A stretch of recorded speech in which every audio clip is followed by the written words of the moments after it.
Assalamualaikum warahmatullahi wabarakatuh. Kami dari kelompok 3 yang membahas tentang barang dan jasa publik dengan anggota 1. Muhammad Abdul Ghafur dengan NIM 193102800. 2. Talita Divi Natasha dengan NIM 193103003. 3. Listia Lindasari dengan NIM 193100213. 4. Regita Imarialda P dengan NIM 193100142. Teori barang dan jasa publik. Barang dan jasa identik dengan adanya berbagai fasilitas baru, berbagai bangunan, jalan, rumah sakit, gedung perkantoran, alat tulis yang dilaksanakan di sebuah instansi pemerintah. Pengadaan barang dan jasa sering disebut sebagai tender. Tender ini sebenarnya bukan hanya terjadi di instansi pemerintah. Pengadaan barang dan jasa bisa terjadi di BUMN dan perusahaan swasta nasional maupun internasional. Intinya, pengadaan barang dan jasa dibuat untuk memenuhi kebutuhan perusahaan atau instansi pemerintah akan barang dan jasa yang dapat menunjang kinerja dan performa mereka. Tujuan barang dan jasa: A. Ekonomi. Dalam pengadaan barang dan jasa publik serta swasta, kriteria ekonomi mengacu pada bagaimana memperoleh barang dan jasa dengan spesifikasi dasar waktu serta harga yang terendah. B. Substitusi impor. Strategi pengadaan barang dan jasa organisasi publik dapat mendorong pertumbuhan industri lokal dengan memberikan pilihan kepada pemasok lokal atau membatasi pembelian pada perusahaan asing. C. Pengembangan persaingan. Persaingan dalam pengadaan barang dan jasa didefinisikan sebagai kesempatan yang sama bagi pemasok atau supplier yang memenuhi klasifikasi untuk bersaing dalam mencapai kontrak publik.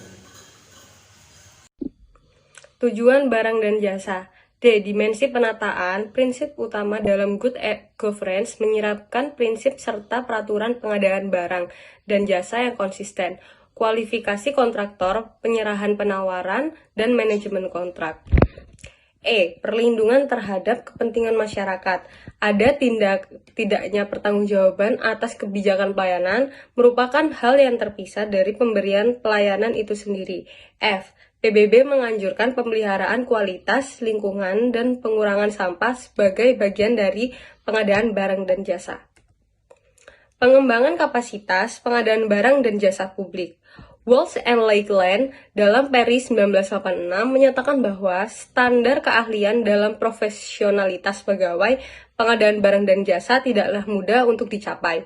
Administrasi, pasca kontrak, dan pengamatan membutuhkan keahlian khusus untuk memastikan bahwa kewajiban kontrak dipenuhi secara tepat waktu dan memecahkan permasalahan yang ada. Manajemen membutuhkan arahan teknis atau moduler dalam pelatihan manajemen pengadaan barang dan jasa untuk pelayanan sipil. Kamar dagang dan asosiasi kontraktor di negara-negara yang berbeda dapat juga mengembangkan jaringan serta praktek pengadaan barang dan jasa yang baik melalui program pelatihan untuk barang dan jasa publik.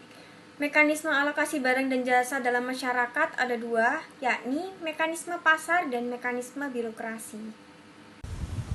Barang dan jasa publik versus barang dan jasa swasta. Barang publik adalah barang kolektif yang seharusnya dikuasai oleh negara atau pemerintah, bersifat tidak eksklusif.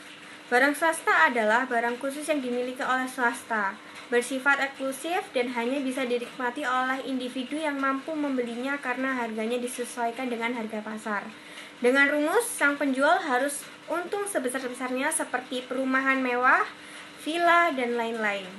Barang setengah kolektif yang dimiliki swasta atau milik patungan swasta dan organisasi sektor publik tidak boleh bersifat eksklusif. Organisasi sektor publik harus ikut menentukan harga penjualannya, namun biasanya tidak terjangkau oleh rakyat kecil seperti sekolah swasta dan rumah sakit swasta. Konsep pokok barang dan jasa publik. Sebelumnya itu saya akan menjelaskan excludability.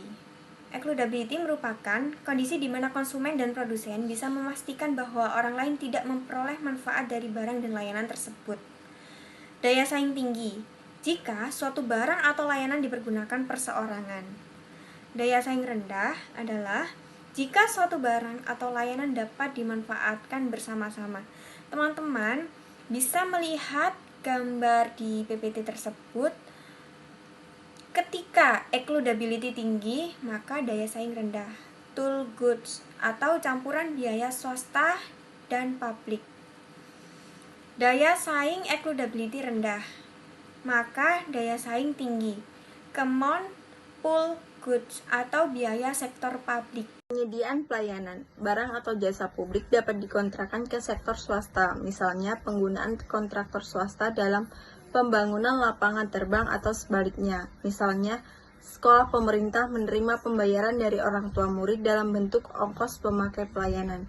Sektor swasta mempunyai kecenderungan bekerja lebih efisien dan efektif ketimbang sektor publik.